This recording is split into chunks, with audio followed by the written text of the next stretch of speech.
Now you know, them they're elements. Well, when they react together, they form these compounds, and we can write chemical equations to be able to describe what's happening.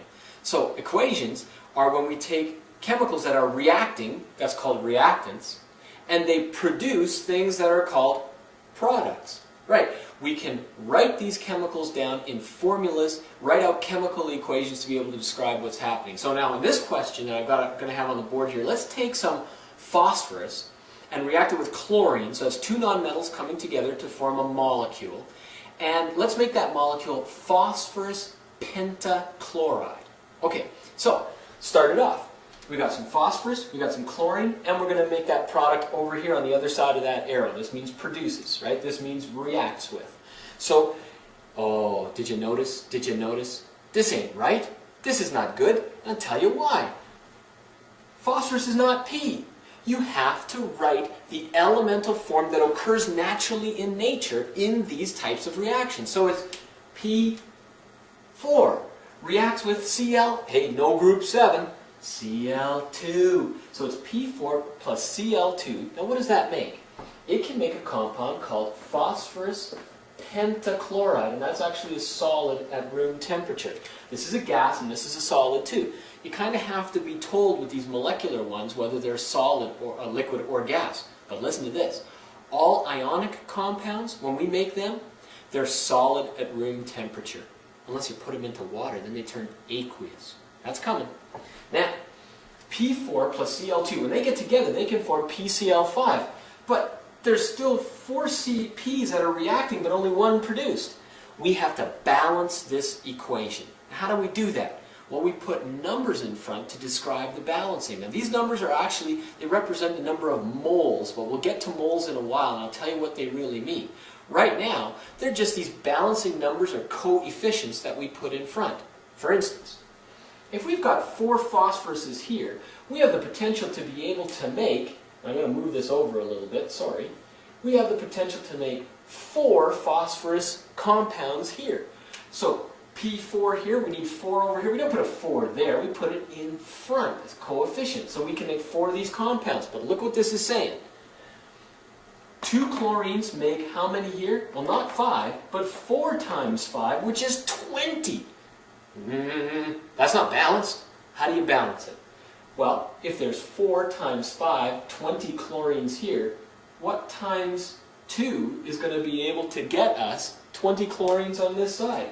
It's pretty obvious, I hope, but the answer is 10. 10 times 2, that's 20 chlorines. Now look at the way this is balanced. 4 phosphorus here, 4 phosphorus here. 10 times 2, that's 10 chlorine molecules, is 20 chlorine atoms. 4 times 5 is 20 chlorine atoms. And this, 1, 10, and 4, we don't put the 1 there, that's the balanced equation for this reaction. Okay, and this one's called simple composition, because we're just taking elements and making a compound. Now let's do a decomposition. Take this compound, iron 3 oxide. Now why is it iron 3 oxide? There's only 2 irons here. What's the charge originally of Fe? It was a 3 positive and the O is 2 negative. So that's the iron with the 3 positive charge, iron 3 oxide. Iron 2 oxide would have what formula? FeO. Yeah. Okay, now, if this chemical, I tell you that it decomposes into its elements, how do you write that as an equation? And then how do you balance it? If Fe2O3 decomposes, we don't write Fe2 and then plus O3. No. We write down what the elements are in their natural states found out here. Iron is just Fe. And it's a solid because iron is a metal, isn't it?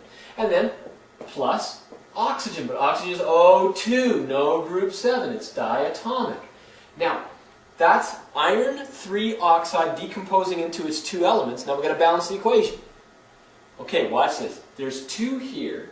So we could put a 2 in front here, and that's totally legitimate too. Now, I'm not going to do that right now because I'll just end up erasing it. But you can do that if you want to. It's okay. You can erase stuff, you know. 3 O's here and 2 O's here. What's the lowest common multiple of 3 and 2? 6. And so therefore, let's make 6 O's on each side. Does that make sense? Okay. So how do we make 6 O's here? Well, erase that and change it to a 6. No, we can't do that. So what do? You put a 2 in front. Yeah, 2 times 3 is 6 oxygens. So how do you make this 6? Well, we just take a 6. No! Put a 3 in front. 3 times 2 is 6. 2 times 3 is 6. You see, now that's balanced for the oxygens, not the irons though. 2 times 2 is 4. What do?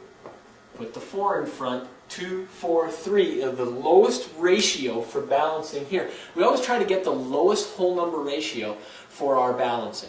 And that, you can see, 2, 4, 3, lowest whole number ratio present.